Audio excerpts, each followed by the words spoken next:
Unit number 2, chapter number 4, assignment problem. Okay. એમાં check કરતા રહો traveling salesman problem, illustration number 8. Illustration number 8 માં check કરો. જો ક્વેશ્ચન તમને આપેલો છે એમાં ડેશ ડેશ ડેશ આપેલા હશે. ઓકે. તો એ ડેશ ની જગ્યાએ ખાલી ઇન્ફાઇનાઇટ લગાવી દો. તો A1 ની અંદર ચેક કરો તો ઇન્ફાઇનાઇટ. નેક્સ્ટ A2 ની અંદર 2 5 7 1. 2 5 7 and 1.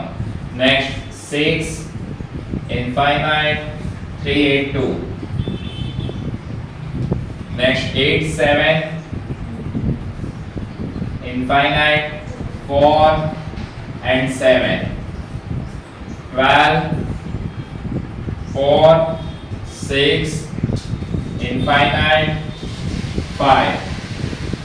Next 1 3 2 8 and infinite. Okay. હવે આની અંદર ચેક કરો ટ્રાવેલિંગ સેલ્સમેન ની અંદર જો ફર્સ્ટ એક્ટિવિટી ની અંદર A1 and A1 એક્ટિવિટી જેટલી અહીંયા આગળ આપેલી છે સેમ એટલા ડેસ્ટિનેશન છે એટલે જ તમારે પહોંચવાનું હશે બરાબર. હવે ફર્સ્ટ પ્લેસ માની લો A1 થી તમે સ્ટાર્ટ કર્યું. ફર્સ્ટ પ્લેસ કયું તમારું A1.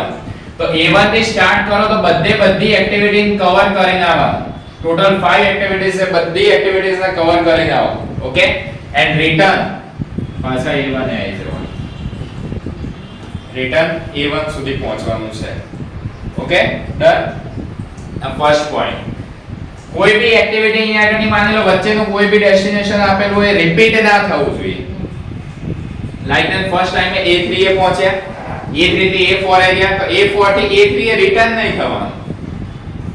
એક જ સિક્વન્સમાં ચાલવાનું અને રિટર્ન પાછા આવવાનું. અને એમાં બી મિનિમમ કોસ્ટિંગ આવે એ રીતે ટ્રાવેલિંગનું સોલ્વ કરવાનું. ઓકે તો ફર્સ્ટ જે આઈડો ડાઉટ રહ્યો તો એની અંદર ફર્સ્ટ તો હંગેરિયન મેથડ થી જ કન્ટિન્યુ કરો. તો હંગેરિયન મેથડનું ફર્સ્ટ સ્ટેપ શું હતું? Subtract minimum element from each row. Okay તો સ્ટેપ નંબર 1 તો સેમ એઝ ઇટ ઇઝ રહેશે. Subtract minimum element from each row.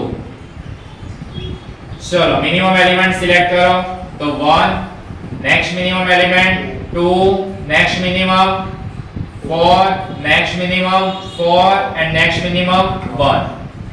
Any पर न्यू मैट्रिक्स क्रिएट करो तो A1 A2 A3 A4 and A5 same as it is A1 A2 A3 A4 and A5. Okay, infinite as it is. Next 2 minus 1 1 4 6 and 0. 6 minus 2 4 infinite 1 6 and 0. Next 4 4 3 infinite 0 and 3. Next 8 0 2 infinite and 1. Next minimum 1, so 0 2 1 7 and infinite. Okay, second step of Hungarian method, subtract minimum element from each column. Okay, A1 A2 A3 A4 and A5 same as it is. A1 A2 A3 A4 and A5. चलो minimum element select करता है तो 0 0 1 0 and 0.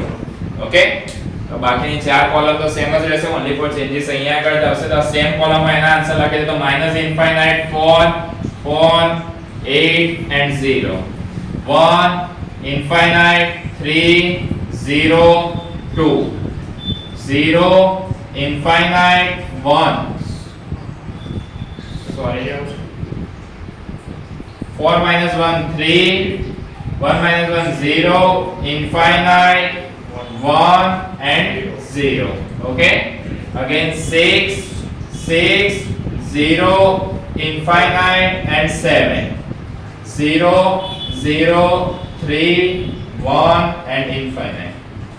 Next step કયો હતો? Next સ્ટેપમાં lines draw minimum lines passing through all zeros or maximum zeros. Okay, ચલો first row ની અંદર ચેક કરો સિંગલ, સેકન્ડ રો માં 2 0, થર્ડ માં ચેક કરો 1 0, ફોર્થ માં 1 0, ફિફ્થ માં 2 0. અત્યાર સુધી મેક્સિમમ 2.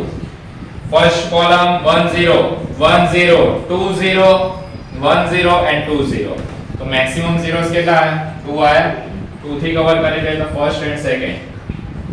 તો અહીંયા આગળ એને રિમૂવ કરી. ડન. ઓકે, સેકન્ડ માં ચેક કરો 2 0 રિમૂવ થઈ ગઈ. ડન. ઓકે, પછી અહીંયા આગળ 1 0 1 0 and 1 0. કોલમ વાઇઝ ચેક કરો. A2 માં 1 0, અહીંયા આગળ ચેક કરી લો નો 0 1 0 and 1 0. તો અત્યાર સુધીમાં હાઈએસ્ટ 1 0 છે કે નહીં? તો આ લાઈન પાસ કરી 1 0 માં.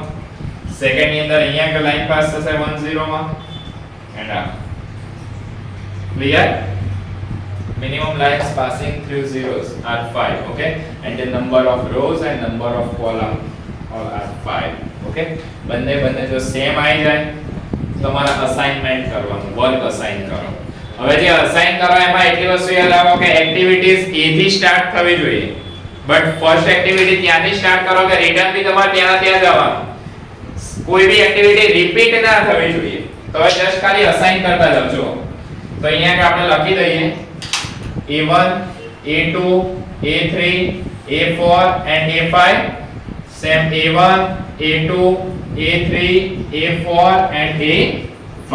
Okay, ચલો સિંગલ 0 ક્યાં ગયા? તો ફર્સ્ટ રો ની અંદર સિંગલ 0 છે. યસ ઓર નો? તો ફર્સ્ટ ની અંદર સિંગલ 0 ત્યાં આગળ વર્ક અલોટ કર્યું તો A5 કેન્સલ થઈ ગયો and A1 રિમૂવ. ક્લિયર? એનો મતલબ કે A1 થી તમે ક્યાં આગળ ગયા? A5 સુધી. ડન. નેક્સ્ટ સિંગલ 0 ચેક કરો. સેકન્ડ રો માં 2 0 આપેલા. થર્ડ રો ની અંદર સિંગલ 0 આવ્યો કે નહીં? તો A3 and A4. તો A3 and A4 ની અંદર વર્ક અલોટ કરી. ડન. તો A4 કેન્સલ થશે, A3 કેન્સલ થશે. તો A3 to A4. Done. Next single 0 in A4. A4 ની અંદર ચેક કરો. A4 નું વર્ક ક્યાં અલોટ થશે? A2 માં. તો A4 to A2. તો A4 રિમૂવ, A2 રિમૂવ. હવે અહીંયા આગળ જો A4 આપેલો છે તો A4 થી ક્યાં આગળ જઈશું? A2 ની અંદર. ડન. ઓકે, નેક્સ્ટ અહીંયા આગળ ચેક કરતા જાઓ. રિમૂવ કયા થયા એ ચેક કરી લો. A2 A4 and A5. A2 ની અંદર કોઈ એક જ 0 હતો, A4 ની અંદર બી 1 0 હતો, A5 ની અંદર જોઈ તો 2 0 હતા, એટલે આ અહીંયાથી રિમૂવ થઈ ગયો. તો હવે અહીંયા આગળ સિંગલ 0 A2 નો A3 માં રિમેનિંગ રહ્યો કે નહીં? તો A2 નું વર્ક ક્યાં આગળ અલોટ થશે? A3. તો A2 નું વર્ક A3 માં અલોટ કરો. ઓકે, તો આ ફિનિશ થઈ ગયું. A2 નું વર્ક અલોટ ક્યાં આગળ થયું? A3 માં. ઓકે, તો નેક્સ્ટ રિમેનિંગ કરવી A5 to A1. ક્લિયર? હવે અહીંથી ચેક કરો. A1 થી તમે ક્યાં સુધી ગયા? A5. અને A5 થી તમારે રિટર્ન ક્યાં આવી જવું પડશે? A1 માં. તો આ પોસિબલ કરો. આ લોકેશન પોસિબલ થાય ખરી. A1 થી તમારે A5 માં જવાનું તો A5 થી કોઈ સેકન્ડ એક્ટિવિટી હોવી જોઈએ. તો આ તો તરત જ તમે A5 થી તમે A1 થી અહીંયા આગળ પહોંચ્યા A5 સુધી અને A5 થી પાછા રિટર્ન આવી ગયા A1 માં. તો A2 A3 ને A4 ની એક્ટિવિટી તો આવી જ નહીં. ઓકે, તો એ બધી એક્ટિવિટીઝ ને ઇન્ક્લુડ કરવી પડે, એટલે આ પોસિબલ નથી. ઓકે, તો આ સ્ટેપ પોસિબલ નથી તો સેકન્ડ સ્ટેપ તમારે ફોલો કરવું પડશે. ક્લિયર? ચલો ઓકે, આ લોકેશન કરતા જાઓ. ચલો હવે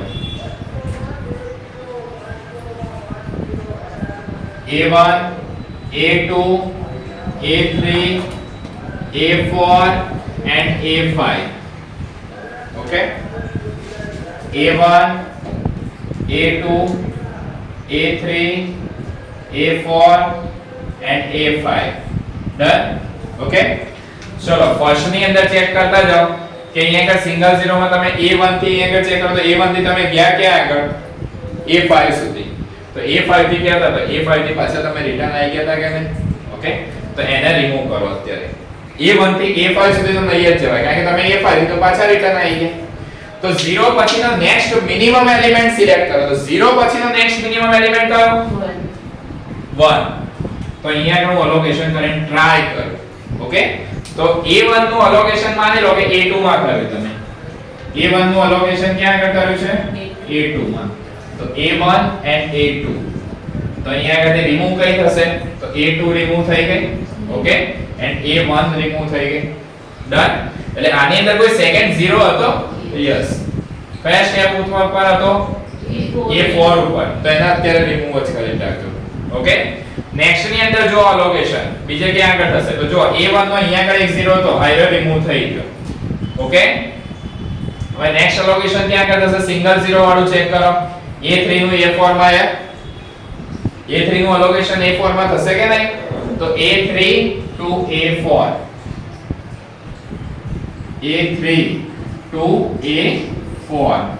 તો A3 રિમૂવ કરો and A4 રિમૂવ. A3 ની અંદર જોઈ લો, થઈ ગયું done. Okay, next single allocation ક્યાં આગળ થશે બોલો? કોલમ માં ચેક કરતા જાવ. તો કોલમ માં જો ફર્સ્ટ કોલમ માં સિંગલ 0. ઓકે, તો A5 ને અલોટ કરી દો 1. તો A5 to A1, A5 to A1. Okay, તો fifth column fifth row cancel and A1 cancel થઈ ગઈ. ઓકે, હવે રિમેનિંગ ચેક કરો. તો રિમેનિંગ ની અંદર અહીંયા આગળ ચેક કરો, આ રિમૂવ થઈ ગયું. ડન. તો અહીંનો એક 0 રિમૂવ થઈ જશે. ક્લિયર? આ એક 0 અહીંયા આગળ ચેક કરી લો, આ રિમૂવ થઈ ગયું. તો હવે કોલમ વાઇઝ કેટલા 0 રિમેનિંગ રહે?